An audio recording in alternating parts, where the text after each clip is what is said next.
Ano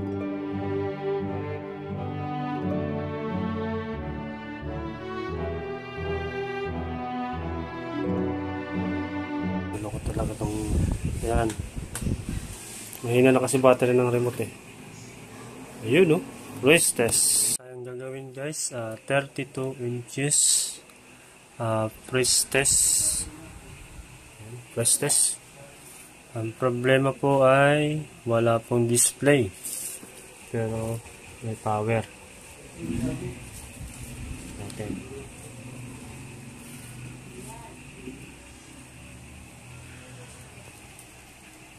Ayan, parang may sulat, may ano.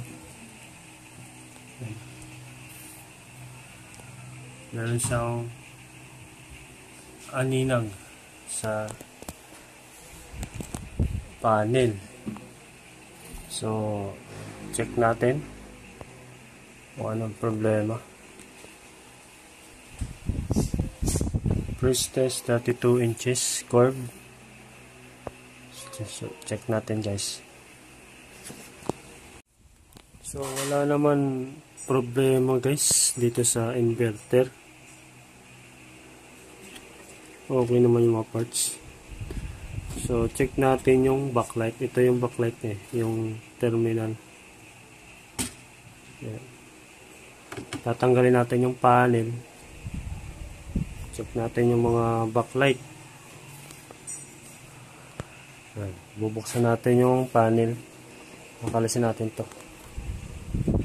Yan.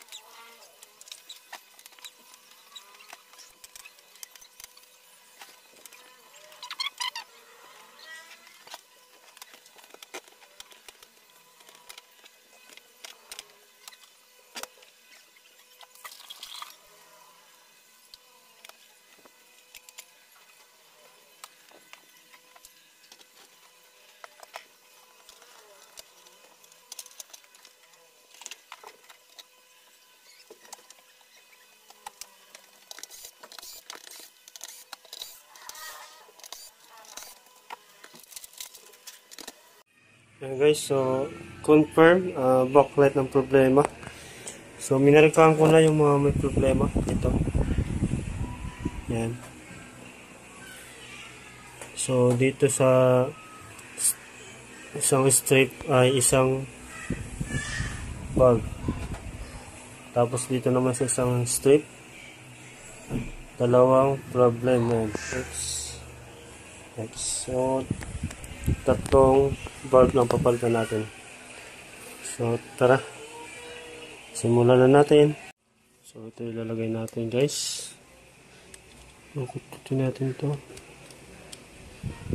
Ito yung sira.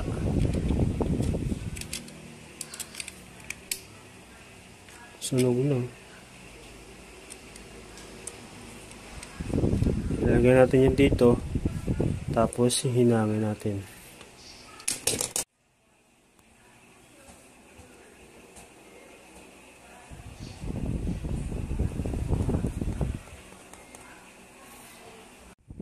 So yun guys, napalitan natin itong ano na to, LED sa isang strip light dito sa backlight na yan. So isa lang po naging problema guys.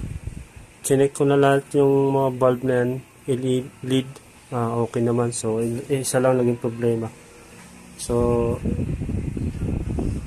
yan po ang kinabit ko. Yan. So voltahe po ito ay 6 volts bawat isang bulb. Yan. So tested na po yung ginagawa ko guys. So testing natin. Ayun na, may indicator na. Gamitan natin ng remote. Up. Yan na. Yan. Kompleto. Balance yung ilaw. Ayan o. Balance na. Balance yung backlight niya. So, ayan. 12. So, ito na. Ikakabit na natin guys. Para matesting natin yung screen. Ayan. So, tara. Kabit na natin. So, testing natin guys. Natin dito.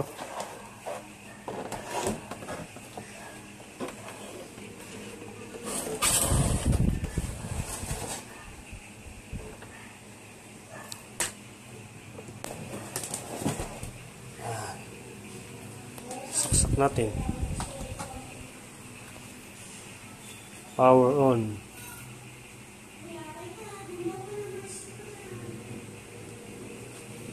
Wala ko talaga itong yan. Mahina na kasi battery ng remote eh. Ayun no. Race test.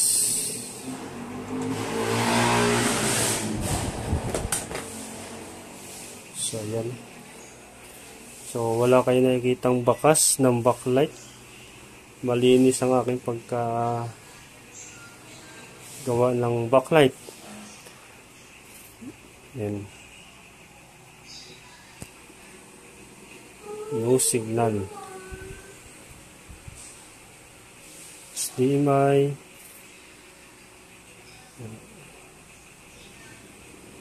Yan natin dito sa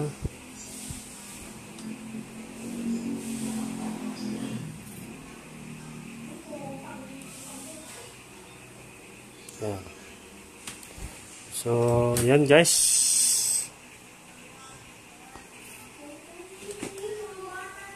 Sana may natutunan kayo sa aking vlog. Kung bago lang kayo sa aking channel, please subscribe and click notification bell para lagi po tayong updated sa ating vlog at sa ating channel. Pwede po kayo mag-comment guys kung ano po mga katanungan nyo about dito sa TV o about sa mga problem ng iyong mga TV. Pwede rin po ako mag-home service. Kontakin nyo lang po ako sa Facebook page RBM Tech. Yan po guys. So, thank you ng maraming salamat. Maraming salamat. Thank you. God bless.